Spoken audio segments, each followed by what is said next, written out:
Como o Santo Graal ou o Velo de Ouro, a Arca da Aliança é uma relíquia principal de demandas sagradas, mas, em contraste com as características intangíveis dos outros, a arca mantém uma qualidade física, tendo seu material de construção descrito na Bíblia. Ela é, apesar de tudo, um enigma tão grande quanto o Graal ou o Velo. Seu propósito de repositório é descrito, mas não se diz a razão de ela ser tão ricamente adornada. É retratada com poderes espantosos e mortais, que não são, porém, satisfatoriamente pormenorizados. Não há dúvida que era a posse mais valiosa dos israelitas, mas, assim, após quase 4 séculos de história de sua trajetória, ela desaparece do registro bíblico sem explicação. Segundo a definição, arca é equivalente do latim arca, um baú, caixa ou cofre. Uma coisa escondida ou ocultada em tal caixa é chamada arcano, enquanto um profundo mistério é um arcanum, plural arcana, como na alquimia e no tarô. Um repositório para preservar documentos é um arquivo, e um item de grande antiguidade é arcaico ou arqueano. Daí, o estudo de tais itens, por meio da escavação e da análise, se tornou a arqueologia. As arcas também foram identificadas como naves fechadas, como a Arca de Noé. A palavra arca, como apareceu na Bíblia, é traduzida do antigo grego da Septuaginta, uma caixa ou recipiente, palavra usada para descrever um esquife em Gênesis 50:26, e uma caixa de dinheiro em 2 Reis 12:10. Desde o livro do Êxodo, e durante grande parte do Antigo Testamento, a Arca da Aliança é mostrada em destaque, desempenhando um papel importante na conquista de Canaã pelos israelitas. Durante sua história, a arca matava sem aviso, se as regras para o seu manuseio não fossem obedecidas, e a fúria do seu poder desenfreado causava tumores em uma escala epidêmica. Quanto ao abrigo dos 10 mandamentos, nada mais se fala além da descrição original. Como em Êxodo 40:20 afirma que Moisés depositou o testemunho na arca, mas a referência relacionada aos mandamentos aparece em uma retrospectiva posterior em Deuteronômio. Aqui, antes que os israelitas levassem a arca à Jordânia, Moisés relembra-os de seu grande poder e dos eventos ocorridos no Monte Horebe. Diz que as tábuas de pedra, escritas pelo dedo de Deus, eram aquelas que ele atirara no chão e quebrara diante de seus olhos. Em seguida, conta como fora instruído a talhar mais 2 tábuas, nas quais escreveria a que haveria nas anteriores, que esses eram os mandamentos que ele pusera na arca.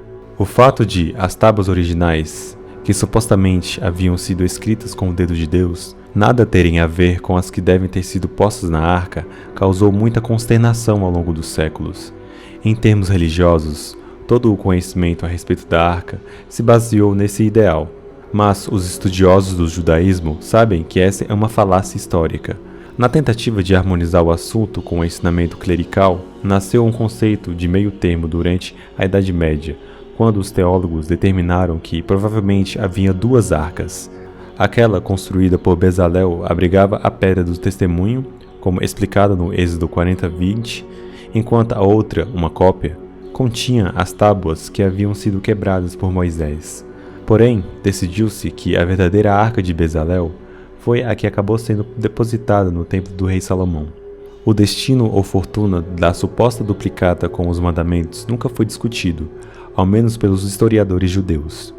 A noção de uma segunda arca foi agarrada com entusiasmo pela fraternidade cristã na Etiópia.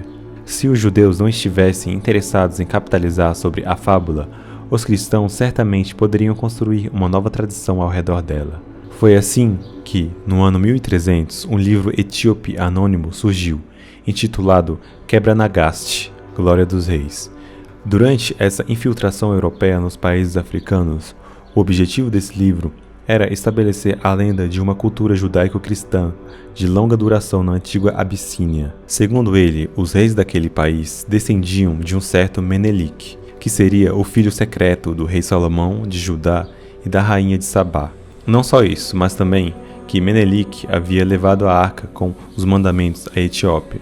Surpreendentemente, a lenda perdura até hoje.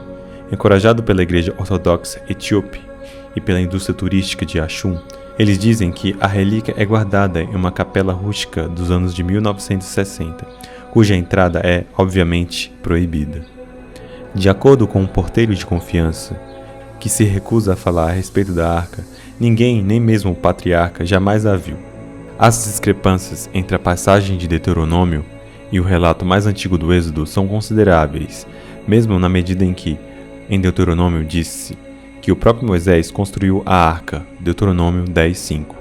Isso contrasta completamente com os relatos detalhados originais da confecção da arca pelo artesão Bezalel, que falava: fez também Bezalel a arca, de madeira de acácia, de 2,5 côvados era o seu comprimento, e de 1,5 côvado a largura, e de 1,5 côvado a altura. De ouro puro a cobriu, por dentro e por fora a cobriu. Êxodo 37, 1-2. Antes disso, explica-se que Bezalel foi especialmente escolhido pelo Senhor para o trabalho. Assim, por que há um conflito entre o relato do Êxodo e a análise retrospectiva posterior de Deuteronômio? Atualmente, os estudiosos aceitam que o Pentateuco, que são os 5 primeiros livros da Bíblia, Gênesis, Êxodo, Levítico, Números e Deuteronômio, teve mais um escritor desde o comecinho do Antigo Testamento. Não apenas houve mãos diferentes a escrever esse livro do Antigo Testamento, em geral, como os livros separados emanam de diferentes épocas. Em suma, o Antigo Testamento é uma mistura de relatos colados juntos, cuja presença se faz sentir desde o início. Em Gênesis 1:27, conta-se que Deus criou Adão. Em seguida, Gênesis 2:7, vê-se Adão sendo criado novamente, demonstrando que a mesma história foi contada por 2 escritores diferentes. Na verdade, há 2 histórias da criação bastante distintas em Gênesis. A primeira, Gênesis 1, versículo 2, até o capítulo 4, é considerada o trabalho de um clérigo, escritor do século 6 a.C., chamado academicamente de P. E sua proposta era a glorificação de Deus, por ele ter tirado a terra da escuridão e do caos. O segundo relato da criação, Gênesis 2, 5-25, vem de uma tradição um pouco mais antiga. Seu autor, com frequência, é chamado Javista, conhecido como Jota, porque introduziu o nome divino de Jeová, Javé. Entre os outros escritores do Pentateuco estão o Eloísta, E, e o Deuteronomista, o D. Os livros do Antigo Testamento foram compilados entre o século 6 e 2 a.C. Foram iniciados durante o cativeiro dos israelitas na Babilônia e concluídos pelas gerações subsequentes que haviam voltado à Judéia. Assim, não era uma composição coesa, mas uma série de relatos separados de fontes judaicas e mesopotâmicas. Por isso, a repetição maciça em certos pontos. Os livros de Reis e Crônicas, por exemplo. Algo do Antigo Testamento é profético, parte é histórica, e parte é escritura assumidamente religiosa. Dentro dessas categorias, o livro do Deuteronômio tem uma base religiosa muito judaica. Seus escritores estavam profundamente empenhados em unir as pessoas em uma estrutura comum de crença, em uma época de severa penúria e opressão. Cerca de 800 anos após o período mosaico, Deuteronômio foi intencionalmente moldado como se viesse diretamente da boca de Moisés. Não se tratava tanto de registro histórico, como era mais o caso do Êxodo, mas de criar um ambiente de conhecimento que deveria se tornar lei. Sua utilização da história foi inteiramente manipulativa. Um dos principais objetivos era justificar a violenta invasão de Canaã pelos israelitas, dizendo ter sido a vontade de Deus. A esse respeito, vemos Moisés afirmar que Deus destruirá essas nações diante de ti, e tu as possuirás. Deuteronômio 31:3.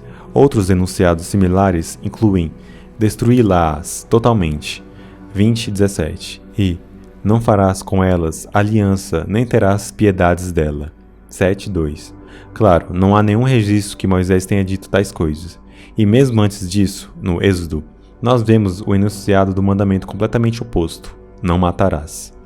Esses aspectos, historicamente ajeitados de Deuteronômio, são apresentados como o roteiro de uma peça. É nesse contexto que encontramos as referências espúrias aos mandamentos e à arca. Na prática, Deuteronômio é um relato totalmente reflexivo. Relembra os tempos de Moisés, quando os israelitas eram os invasores, porém expressa as preocupações aplicáveis quando eles próprios estavam sendo invadidos pelo exército babilônico de Nabucodonosor, em uma época muito posterior.